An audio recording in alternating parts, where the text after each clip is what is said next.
राम मंदिर उभारले गेले आहे, मात्र रामराज्य अस्तित्वात येण्यासाठी आपल्या सर्वांच्या एकत्रित प्रयत्नांची आणि परिश्रमांची आवश्यकता आहे, असं प्रतिपादन मध्य प्रदेशचे माजी मुख्यमंत्री शिवराज सिंग चौहान यांनी केलंय। मी माजी मुख्यमंत्री जरूर आहे, पण याचा अर्थ असा नव्हे की जनतेने मला नाकारले।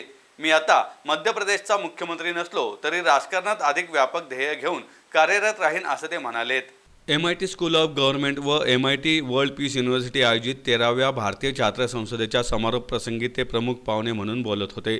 या प्रसंगी पूज्य डॉक्टर ज्ञानवत्सल स्वामी, लोकसत्ता चळवळीचे अध्यक्ष डॉक्टर जयप्रकाश नारायण, MIT WPUचे संस्थापक अध्यक्ष डॉक्टर विश्वनाथ कराड, कार्याध्यक्ष राहुल कराड, ज्येष्ठ संगणक तज्ज्ञ डॉक्टर विजय भटकर, कुलगुरू डॉक्टर RM चिटणीस आदी मान्यवर उपस्थित होते।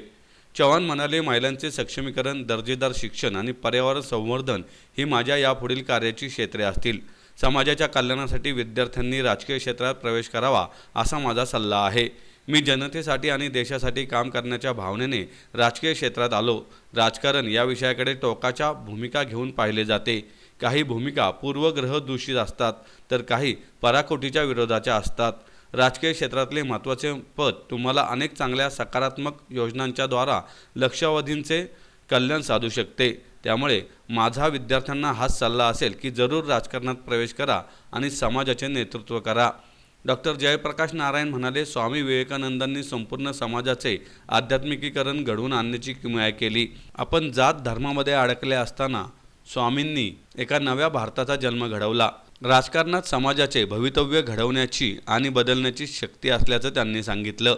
डॉक्टर ज्ञानवत्सल स्वामी म्हणाले, भारत विश्वगुरू संज्ञेला पात्र आहे, तो विकसित देश आहे आणि सुपर पॉवर आहे, यात शंका नाही। डॉक्टर विश्वनाथ कराड म्हणाले, भारतच विश्वशांती आणि सुसंवाद घडवून आणू शकतो।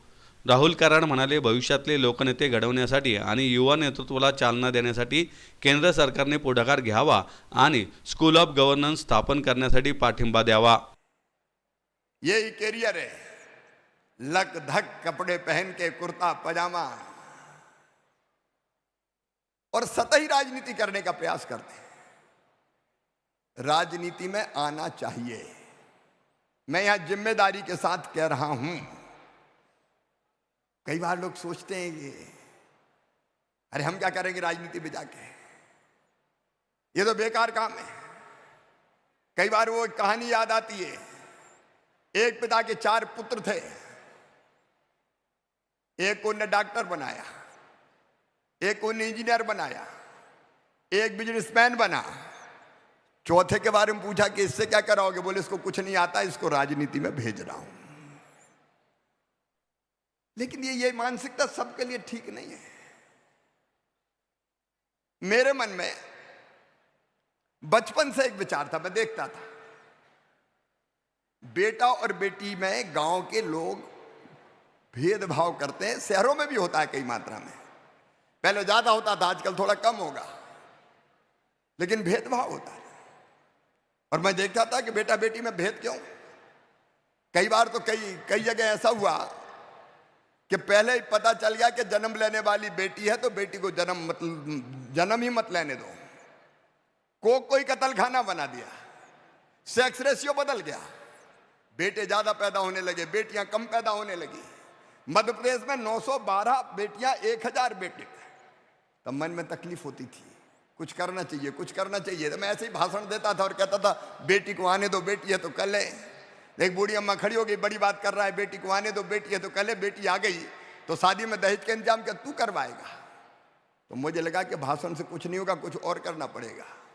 बाद में मैं MLA बना तो मैंने कोशिश की कि कुछ बेटियों की शादी अपने मित्रों के साथ मिलकर करूं।